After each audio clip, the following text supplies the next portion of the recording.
In today's news, inaugural chess competition hailed a success. U.S. names witnesses, lays out paper trail ahead of the FOIA trial. Vatican opens door to same-sex blessings in a landmark decision. And Dawson reflects on most pressing issues in agriculture and fisheries in the Virgin Islands. And sports psychology workshop considered a success. We have the details of this and so much more when 284 News returns.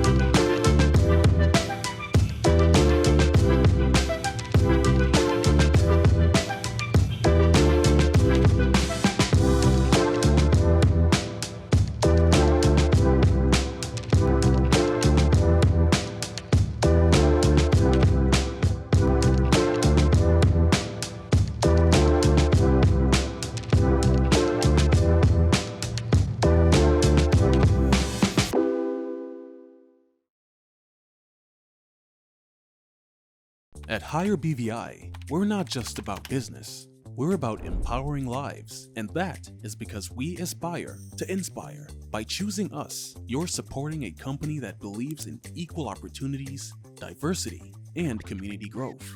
Our mission goes beyond profit. It's about providing HR solutions, fostering talent, and leaving a positive impact. Join us in building a better future, a better BVI. Choose Higher BVI, where your support isn't just a transaction, it's a transformation. Together, we're changing lives in these beautiful Virgin Islands. Hello everyone and welcome to this edition of 284 News. It is Monday, December 18th, 2023. I'm Ron Grant, bringing you the very latest out of Tortola and the Virgin Islands. Thank you so much for joining us, and a happy Monday is wished to each and every one of you. Beginning our newscast, the witness list and exhibit list for the upcoming trial, United States of America versus Andrew Alturu Foy, has been released, including 6 named witnesses and numerous listed exhibits of evidence to be used by the prosecution.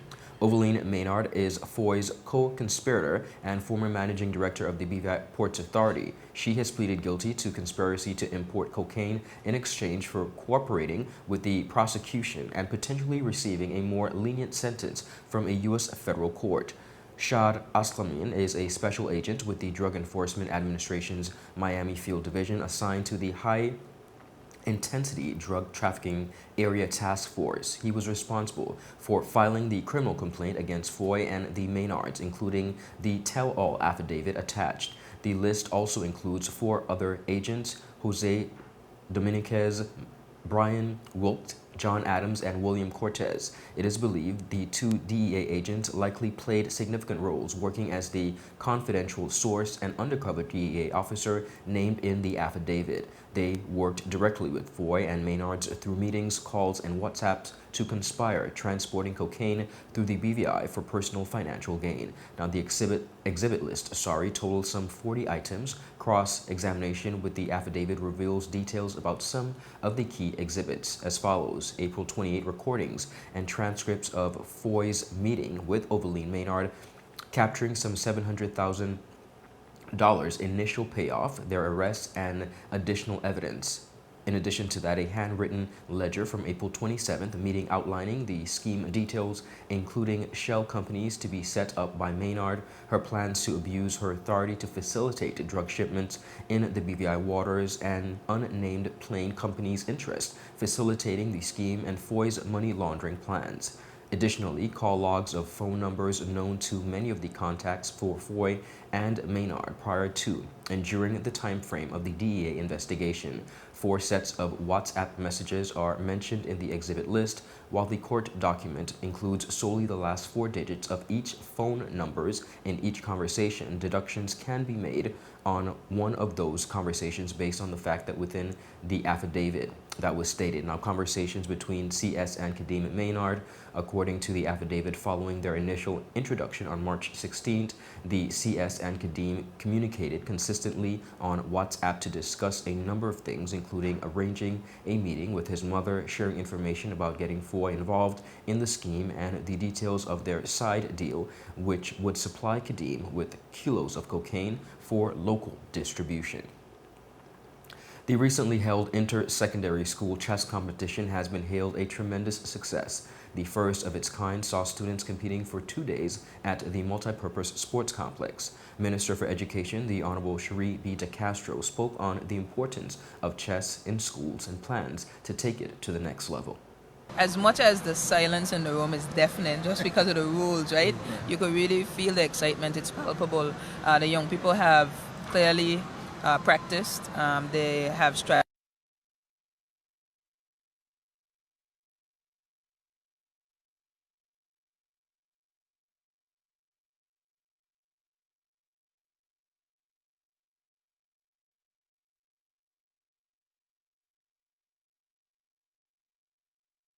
To stop what they're doing for a little bit and stop by the multi-purpose sports complex to be able to see firsthand the talent of our secondary students as they showcase their skills in chess. And I know some people think it's just a game, but I'm very particular and specific about the fact that it really isn't. In some parts of the world, chess is mandatory, mandatory subject in school. Wow. And it's really because of the type of skills that it allows to develop. When you speak about critical thinking, problem solving, strategy, and really understanding how to maneuver and shift as another person also is seeking to strategize and win the game. The type of skills that these young people learn in this sport is truly transferable, not just in other subject areas, but in terms of life and in the workforce and in terms of the career readiness that they need moving forward. So I am excited, and I believe while we've started here in terms of it as an extracurricular activity, we're seeking to ultimately see how we can get it in schools, because when we understand the interest is through the roof. And Mr. Todman could speak a lot about that, because I know during break time and lunchtime his school is fully engaged in chess. Principal of the Enid Adams Primary School, Mr. K'Ron Todman, shared his observations of the event as a judge. I honestly think that the level of critical and analytical thinking is through the roof. I'm quite impressed with the level that we have here at the secondary and both primary school. Students are thinking way above and beyond. The ability to predict moves is a skill in itself, and I'm quite impressed of the level in which our students are at right now. Primary winners of the Ministry of Education's inaugural chess tournament were first place Isaiah Smith, second place Broden Baird, and third Xavion Abraham. Rajon George of St. George's Secondary Junior Division received the first place trophy, while Isaiah George of Brigado Flax Educational Center placed second, while Dimitri Fonkouk of ESHS Rams Media Group placed third. Viewers, we have more news. We'll be right back after a quick commercial break. Yo, everything good, Dad? Aye. This thing got me one way, Daddy. What you mean? Ever since I hook up with this thing, can't eat, I can't sleep. This is the first thing I touch it when I reach home. What you really? Hey, this ain't like you, you know? Dad, this thing got me staying home, keeping out of trouble me. Wow. What your name is? Shit. I talking about my CCT life. Don't worry about missing your favorite series, sports, news, and local programming. Come to CCT today and sign up for CCT Live to access over 80 channels. CCT Live. Bring it home. 1 month free trial turn into 5. 5 months turn into, well, you know I huff. I watching ball. I even watching football. Dad, Nickelodeon, Paw Patrol. I am hooked. Hook, I tell you. Some claim that the age of a true gentleman is far behind us, but here at 284 Media, we disagree. He may appear in different guises today, but the values and ideals that make him a gent still stand. 284 Media proudly presents The Art of a Distinguished Gentleman with yours truly, Ron Grant, a show poised to help guide modern-day men into 21st century distinguished gentlemen. Don't worry, it's not all about suits and bow ties, but raw, real-life lessons that translate to grounded, community-minded, well-rounded men. The Art of a Distinguished Gentleman. Season 5, a 284 Media production.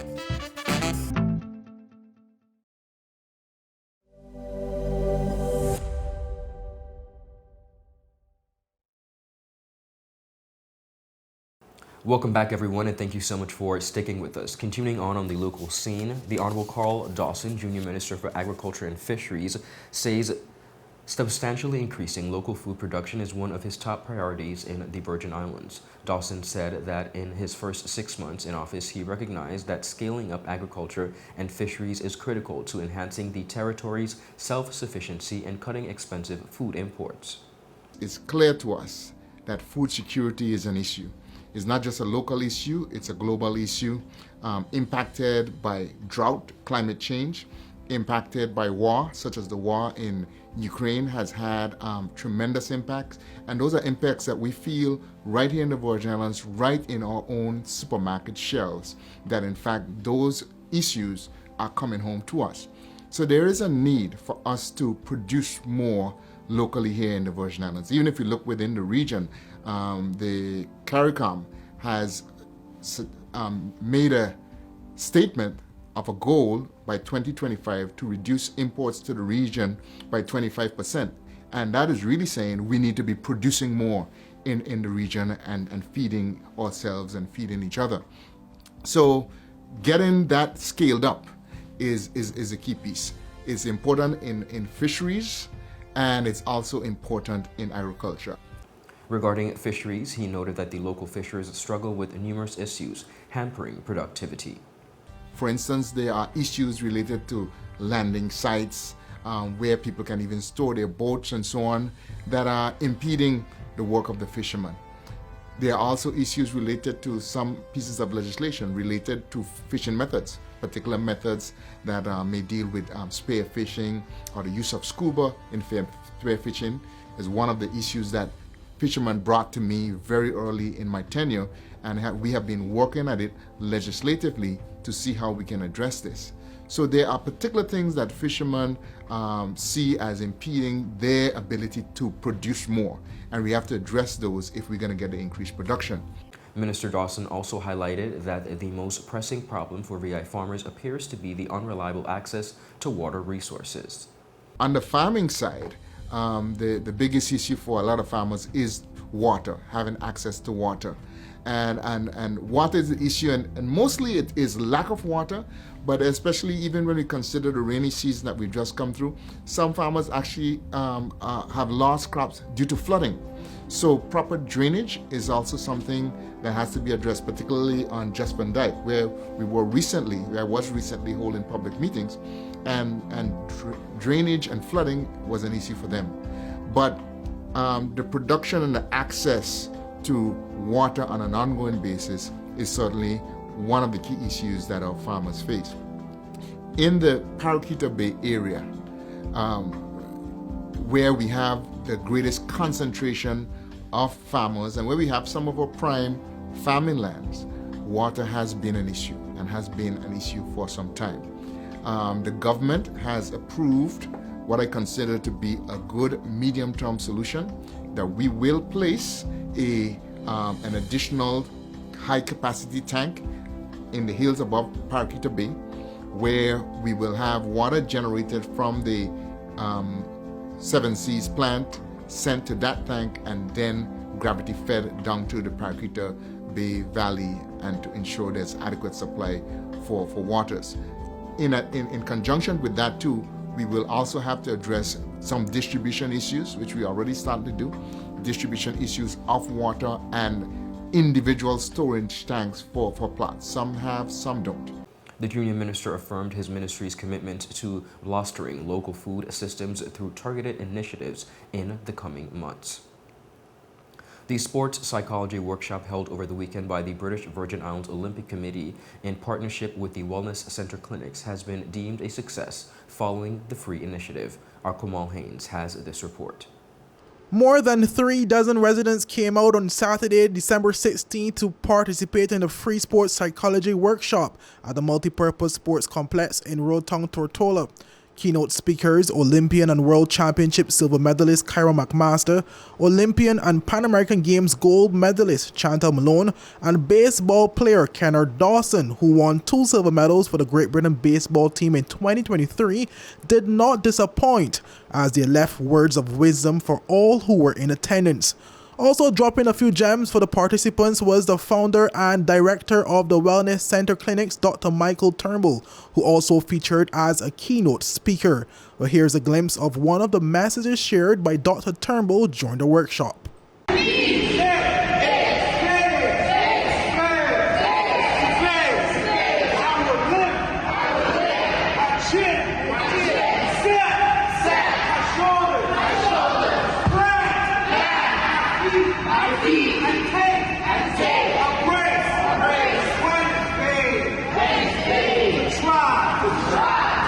Following the event, 284 Media caught up with the chairperson of the BVI Olympic Committee Athletes Commission, Ashley Kelly, who described the event as a success. It was very, very informative. Dr. Mike did an amazing job.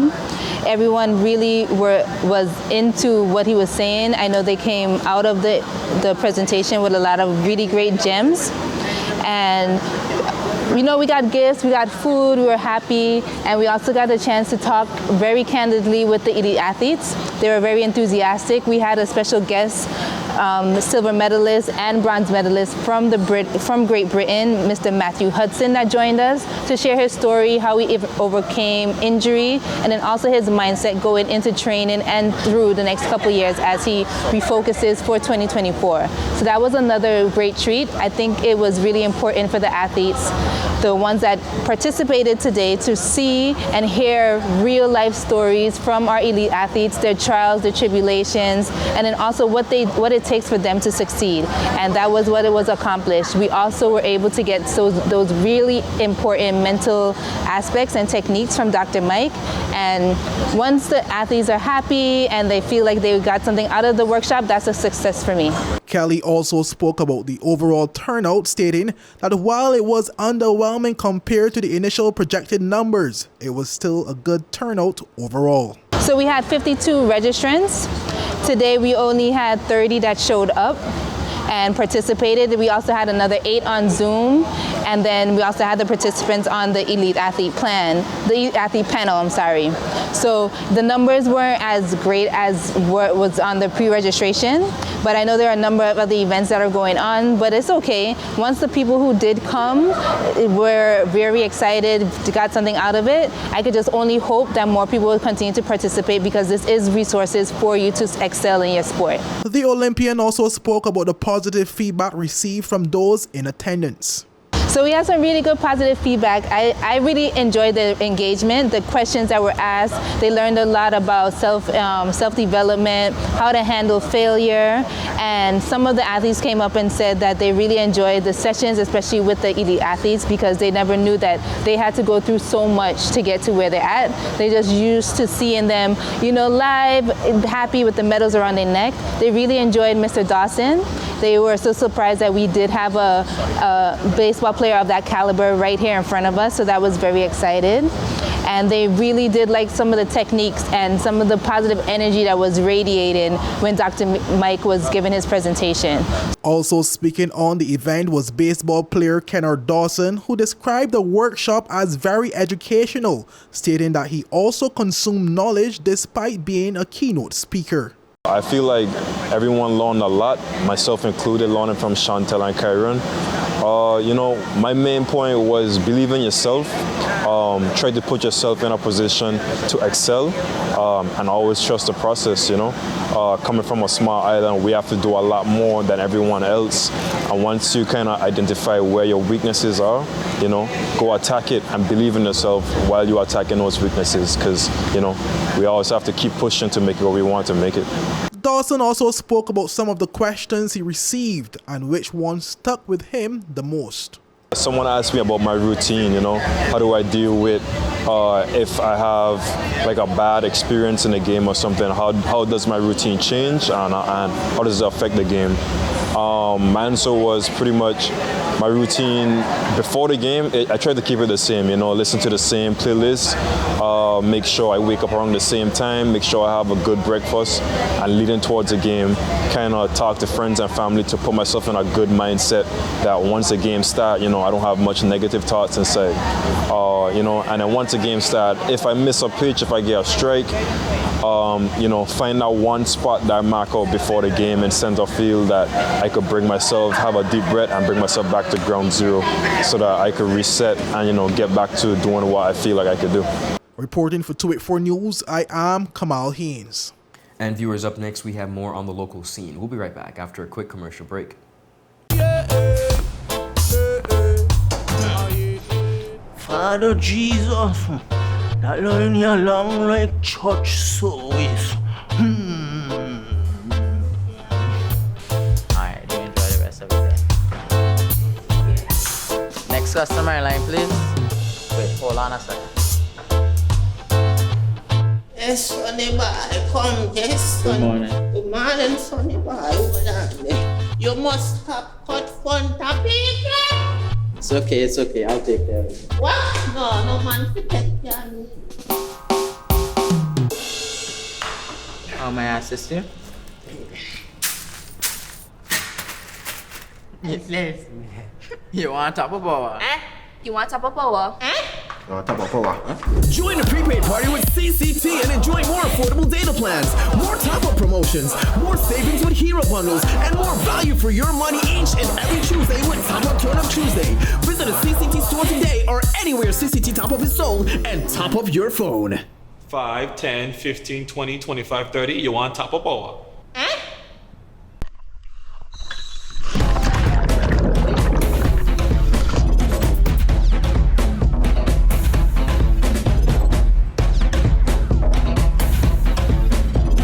Today, I am doing cobble treatments with Beyond the Reef.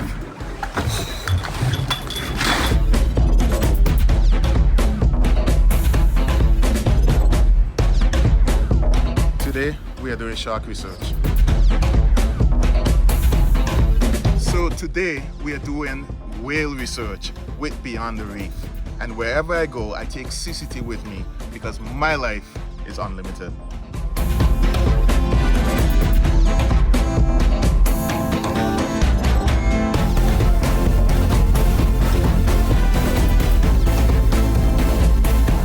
Welcome back, everyone, and thank you so much for sticking with us. The recurrent expenditure originally projected for the 2024 budget is expected to increase by $6 million following the recently concluded Standing Finance Committee meetings.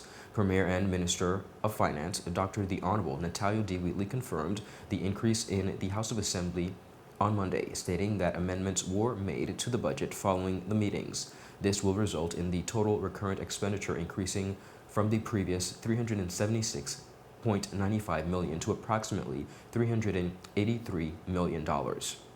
Enhancement, accessibility, and preservation of our natural environment, and rehabilitation of areas that remain vulnerable after the passage of natural disasters.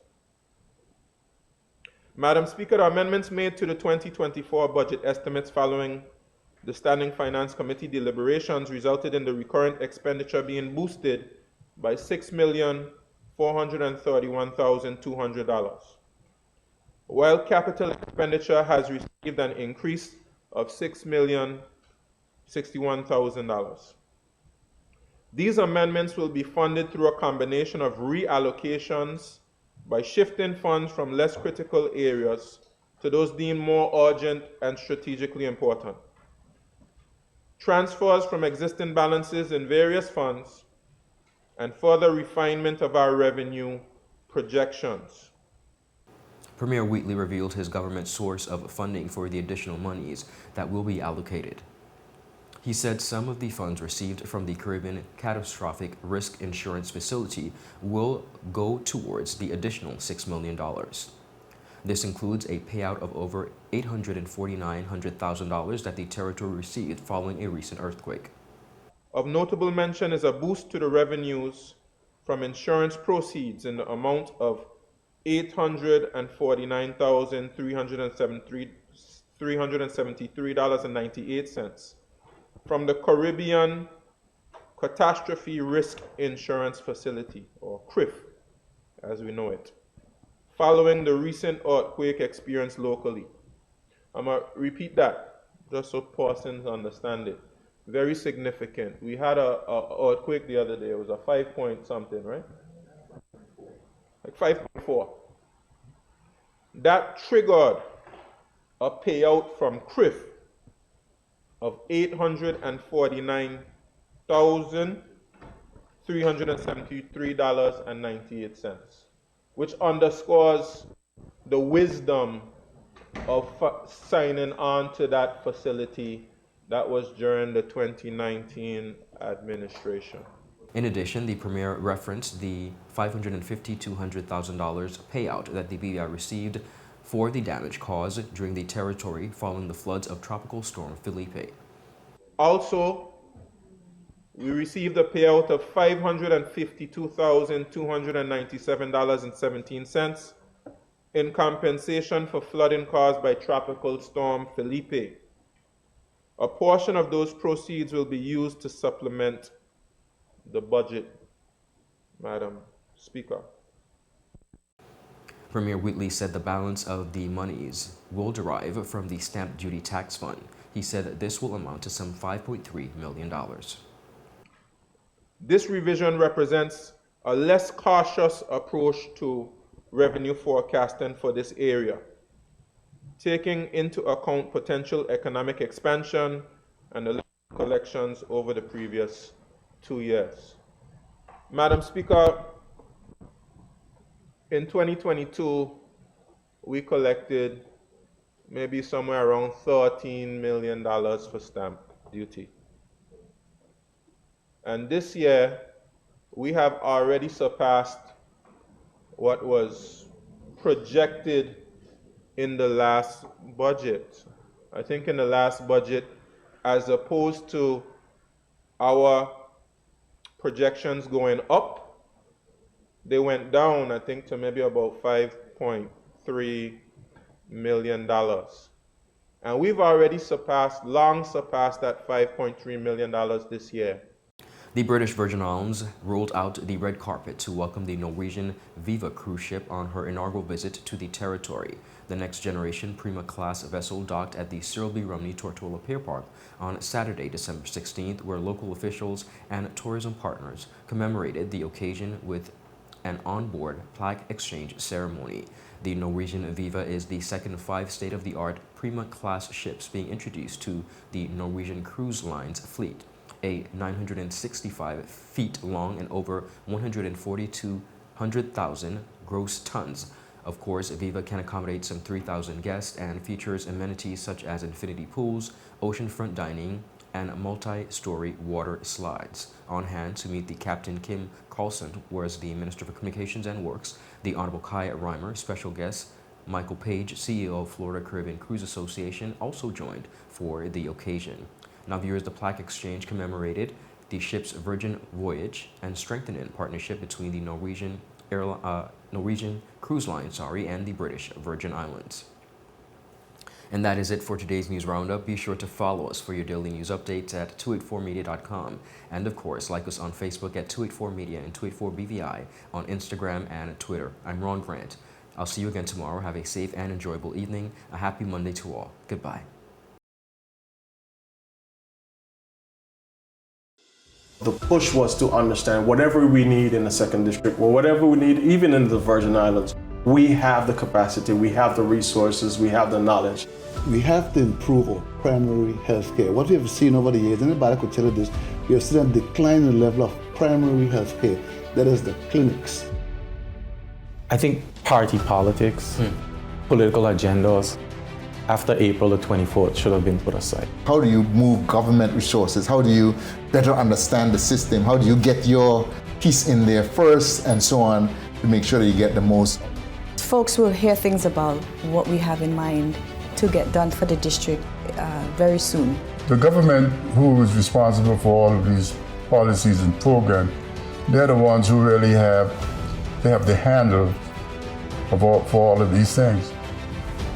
We saw the challenges in terms of how those funds were being misused and mismanaged, and we need to ensure that we have a transparent system in place to ensure that persons who need help are able to get help. We are not going to be able to attract the kind of investment that I just talked about, that you and I just talked about, in terms of new money and new business, unless we clean this country up. This fall, we're bringing you closer to the heart of democracy. Introducing Just for the Record, first 100 days. We asked elected members of the House of Assembly of the Virgin Islands to account for their actions, successes, and shortfalls at this significant milestone since their swearing in. Find out starting Thursday, November 2nd at 8 p.m. Just for the Record, first 100 days exclusively on 284 Media.